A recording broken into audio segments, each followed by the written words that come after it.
All right, so just play and start saying things. Are we kind of expecting people to actually go and like listen to this? So like this?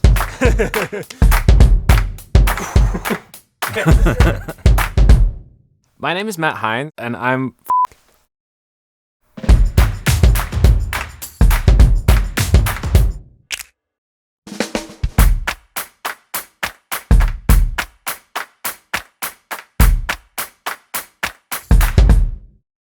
Hi, I'm Matt Kowalski, product manager for the cloud services division of iZotope. The reference track I picked today is a KAYTRANADA song called You're the One, featuring Sid.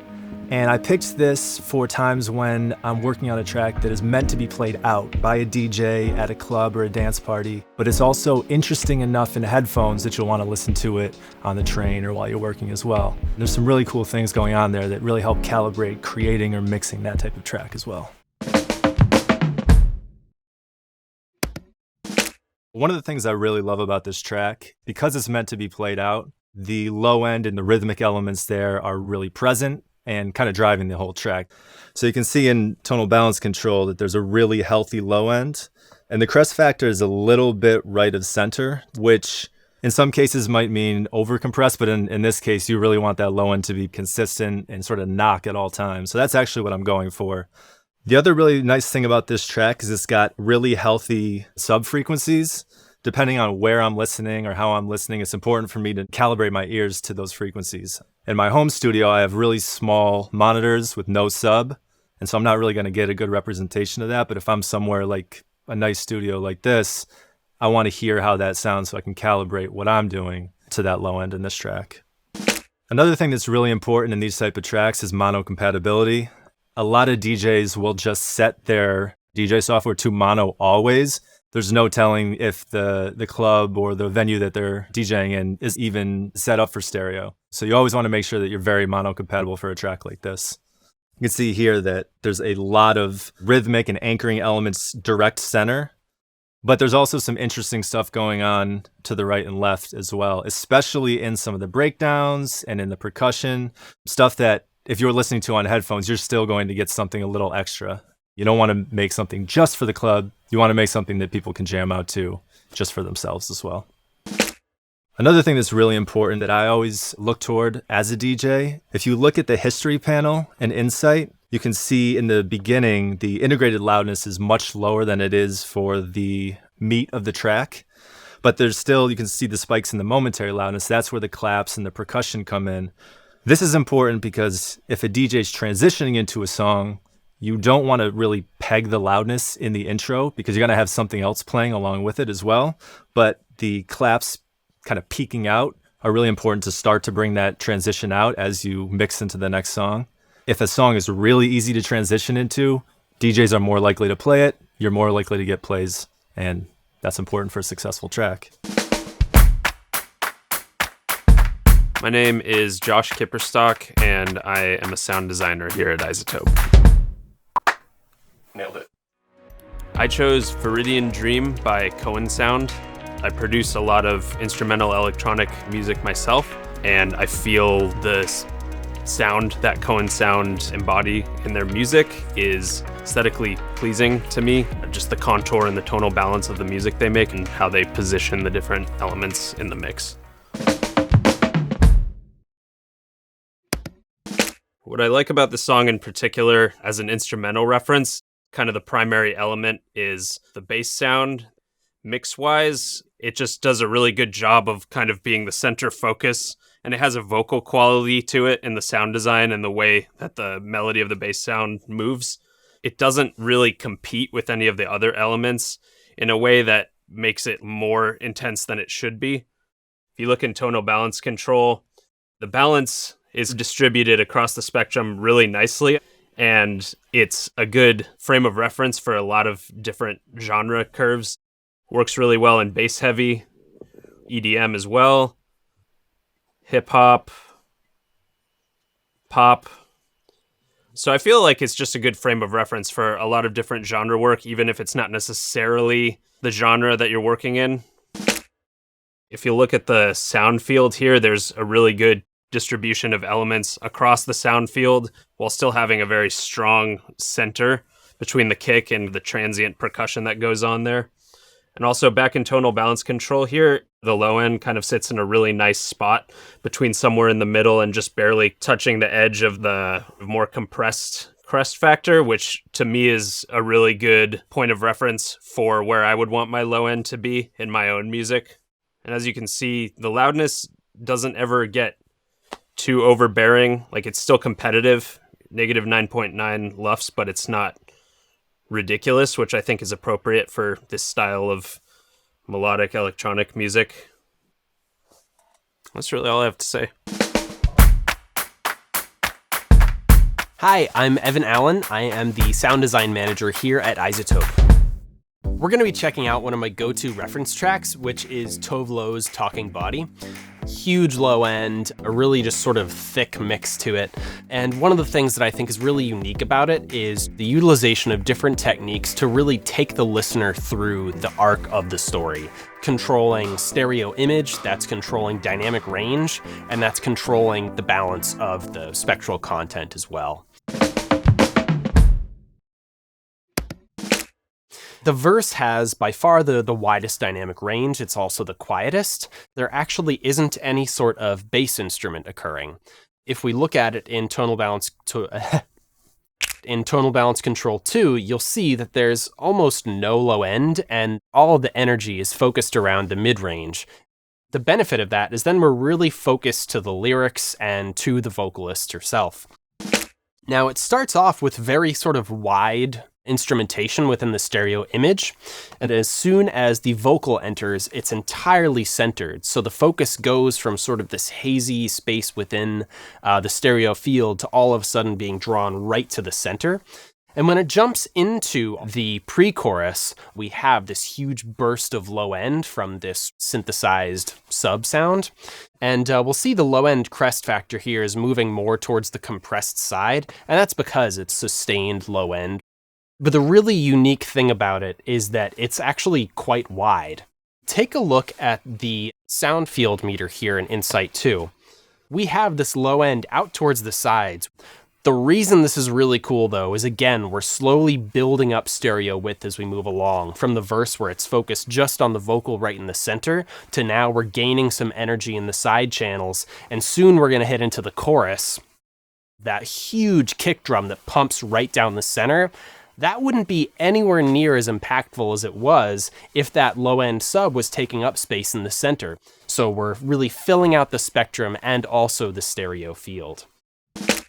We have a lot more level coming from the chorus as well. And that's something that's really used in this track a lot, is a progression of additional level until the final chorus hits, which is quite a bit louder.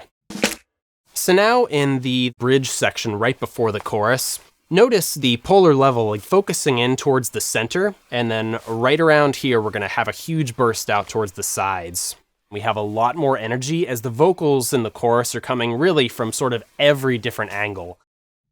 Throughout the evolution of the song, we're moving from more dynamic, quieter levels, more narrow, adding in some low-end energy in the sides to a more compressed and thicker sound within the chorus, dropping down to a more diminutive bridge section, and that combination of control over the stereo field, dynamic range, and spectral characteristics is just truly masterful and something I think that we can all learn from.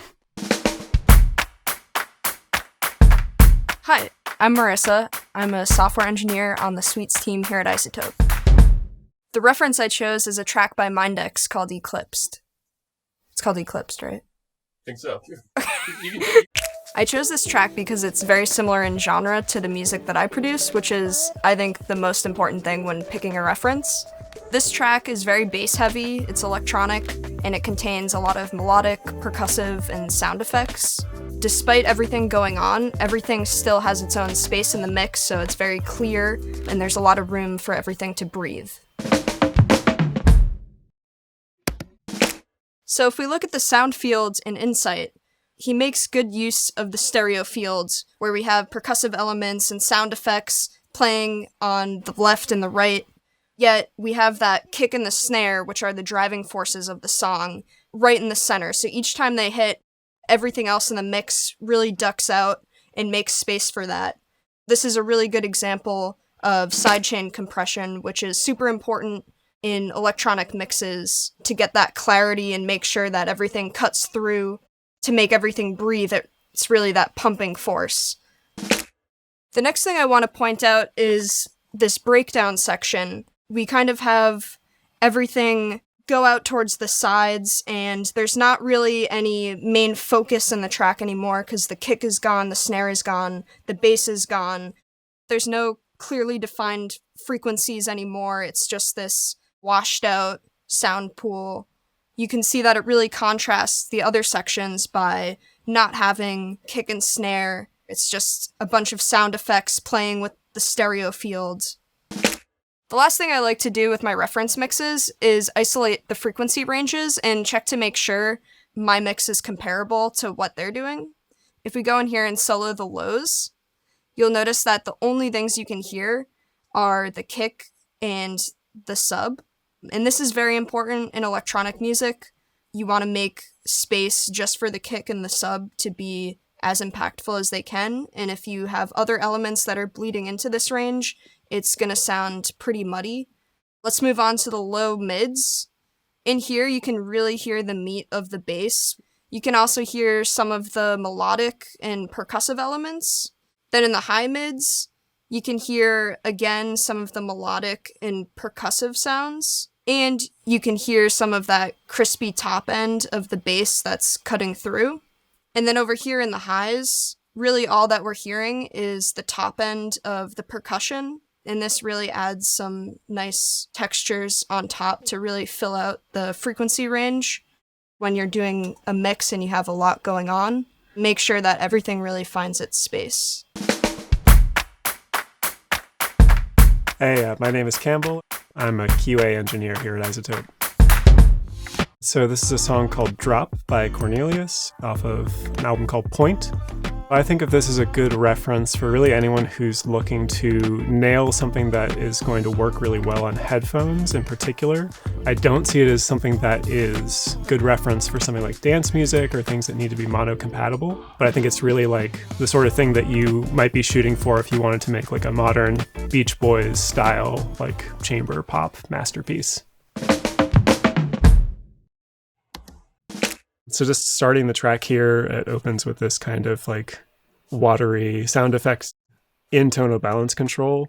The meter is actually like coming more into line. So that's one thing that I think is really useful, actually being able to see in the context of a stereo mixdown when elements are coming in, how that's actually contributing to the overall frequency spectrum that you're seeing within tonal balance control. Here as the vocal part comes in, some of the mids are coming up more. The bass here is like a little bit anemic maybe, right before the bass actually comes in. So now you see that boosts way up. It's a really great exercise in showing you when things are coming in and out. Maybe it's not such a bad thing that like I'm not hitting the center of the TBC meter here if I don't have any drums or if I don't have a vocal part that's actually playing actively at this moment. Individually, there are a lot of elements of this mix that are hard panned left or right, or they're straight down the center. And so what I was talking about before with regard to mono compatibility kind of comes into play there. It's going to be a little bit quieter when you mix down to mono if it's hard panned left or right. Basically, anything that's kind of happening around this phasey, weird sound field is mostly vocal harmony stuff in the background, bass, drums. Most of the kind of central aspects of the song itself are going to be pretty much in the center. You're not really going to lose the full song either if you sum to mono and you're worried about mono compatibility. There's at least some central structure to the piece if it does end up getting summed down to mono, whether it's on like a radio mono speaker kind of thing, or if you're just worried in general about that. Well, it's a pretty straight down the middle pop production. You also have some aspects of what people might be doing in dance music. You can hear this drum part. It's like the rate on the sampler is being turned down. So it's almost like someone's turning down a low pass filter. So that's kind of a fun thing to watch on TBC as you're listening back to it as well. Wow, I just like prattled on forever. My name is Matt Hines, and I'm a product manager for the Spire line of products here at iZotope. So I chose a British folk song called I Courted a Sailor by Kate Rusby as my reference. I make a lot of acoustic music, and in fact this entire track is acoustic. It's also a good example of how you can keep bass really well balanced across a mix while everything else dances around it. Her voice is crystal clear, it's right up front, but yet there's a lot of other things also going on. Guitars and flutes, which often occupy the same area of the spectrum, and it's just a really good example of how to balance all of those things out. You look just fine. Just fine. So I'm going to hit play, and you'll see as the introduction, then the verse and the chorus come in, that the crest factor is the same almost the entire way through. It's very, very centered. And it's a good example of kind of a peak to RMS ratio that's really healthy. So the low end still sounds nice and full, but there's room for the vocal, which is more around 600 to 700 hertz. So you can see the crest factor is right in the middle. And then as soon as the bass comes in, it doesn't change. And there's a lot of rhythmic movement from the guitars, hard pan left and right. Her voice is dead center. And you can see as all the different layers come in and out that really nothing about the balance changes, which is really hard to do, I think, in a good mix. So even here where the flutes come in, you can see that really the balance hasn't changed. The crest factor is nice and centered, nice and punchy. The other thing that's really interesting here, if you look at sort of 700 hertz to 800 hertz, there's a really big peak. And that's really unusual. I think a lot of music, the advice we typically get is that high mid-range between 600 to 800 hertz is usually where a lot of the nasal, or the honk is another word people use, tends to live. In particular, when you're working with vocals, people tend to go and cut there. But as you'll notice with this song, there's a huge peak there. And if you actually solo that area, it's almost entirely her voice. And so what they've done is they've carved space out of that range where people would typically mess with the vocal and let her voice simply just sit there. Another reason it's a great reference is that you can see bass and guitar and voice all balanced together with some mix techniques that people don't typically think to do. If you look at this mix with the levels meter in Insight 2, you'll see that there's a really healthy peak to RMS ratio. As I mentioned earlier with the crest meter, but here on the level meter, you can see we're hopping between -10 and -12 RMS, but yet the peak is usually at -1 to -2. That means a couple things. It means that as this is streamed online, it's going to be at a pretty healthy level. It won't get turned down too much or penalized, which is something a lot of streaming services can do. It also means if it's encoded to any sort of lossy format like MP3, it's unlikely to get any clipping, which if you go too close to zero is something that can happen with intersample peaks. So the last thing I love about this reference is its use of space. In this mix, they have the bass and the vocal pan pretty dead center, and almost everything else is off to the left or off to the right. When you do that, you have to be really careful to ensure mono compatibility. Helps cut down on phase issues when things are actually collapsed to mono, which on a lot of live playback systems at music venues, or even on some people's mobile phones if they're just listening through the speaker.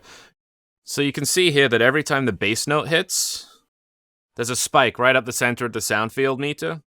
And essentially what that's doing is bringing everything back to center. So as you're listening to this song, you can see things bouncing around all over the place, left and right, but it's always being brought back into the center. So as a listener, you kind of feel like you have a focal point of the mix, and that's also something that's really important. So altogether, it's just a really well-balanced master, both tonally speaking, spectrally speaking, loudness speaking, and lastly, just across the left to right channels as well.